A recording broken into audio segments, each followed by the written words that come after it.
The rich popular boy rejected me, but ended up marrying me in the end. When I was in high school, I had the biggest crush on a boy named Daniel. He was very social and friendly with everyone and was the captain of our school's volleyball team. He came from a family of doctors and was on the right path to becoming one too. All the girls had a crush on him because he was always friendly with them. And then there was me, completely the opposite. I grew up in a middle-class family with immigrant parents from Vietnam.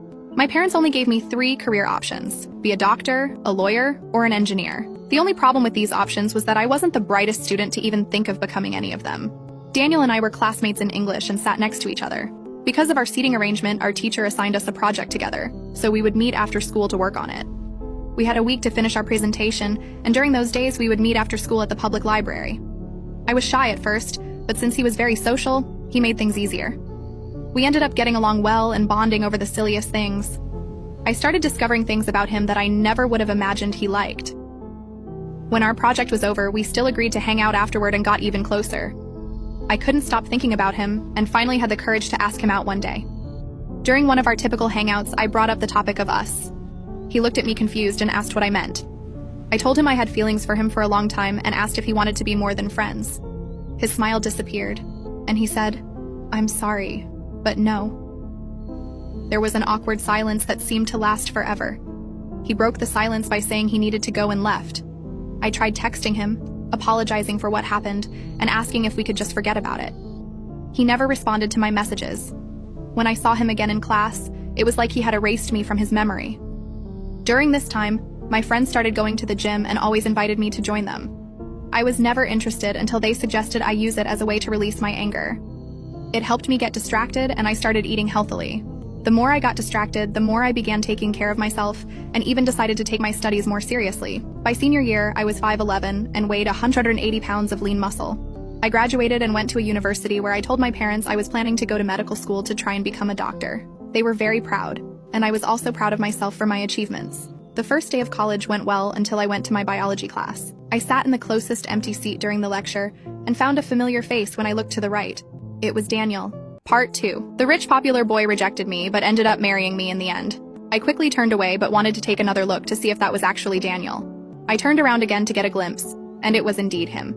He still looked as handsome as ever, and the feelings I had back in high school came rushing back. I wondered if he was still the same Daniel from high school or if he had changed. I was curious, and throughout class, all I could think about was whether I wanted to talk to him or not. I decided, why not, and went ahead and talked to him. I think I scared him a little because he thought I was just a random guy. He looked at me closely and realized that it was me, and then he smiled. We started with a small conversation, eventually talking about our majors and plans for the future. It was ironic how both of our plans for the future aligned. I knew the conversation was bound to die soon, so I went ahead and asked if he was doing anything after class. He told me that his next class started in a couple of hours, so he was probably going to be at our school's union to do homework and eat lunch. I nervously asked if he wanted company after class, and he said sure. We started talking more and more, and even started going to each other's houses to study. He became my best friend, and I was his. As much as I wanted to ask him out again, my pride wouldn't let me. I knew that if something was going to happen, he would have to make it official. After a couple of months, we decided to eat out at one of our favorite restaurants near campus. We ordered our usuals and sat next to each other. Afterwards, he looked at me and said, "So are you going to make a move?" I was startled and started smiling. I joked and said, "Why do I have to make the move?" He smiled back and grabbed my hand. "There, is that enough?" he asked while blushing. At this point, I was freaking out and my face probably looked like a tomato. But like any regular guy, I played it cool and kept my calm. I held his hand tighter and said yes. We left the restaurant holding hands and laughing together. Then I brought up high school and asked him what happened. He looked at me and apologized. He told me he had feelings for me back then but couldn't date anyone because of how strict his parents were with school and pushing him to become a doctor.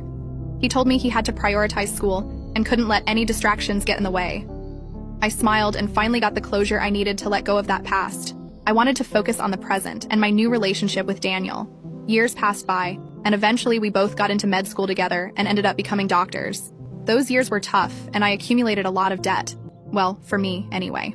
My parents gave me the biggest hug after graduation, and my mom was excited that she could finally brag to her Asian friends that her son and son-in-law are doctors.